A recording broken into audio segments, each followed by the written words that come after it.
Сега. С мъничка мутичка в ръка, дупка изкопахме хей така.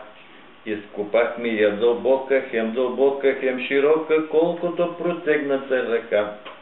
В дупката положихме дръвче и пръста затъпкахме в кръче. И от близката рекичка му донесе и водичка пали най-послушното дете. Той дръвче е мъничко дете, не като бързо да расте. За дечицата послушнито ще дава зрели круши, че са много сладките. Браво!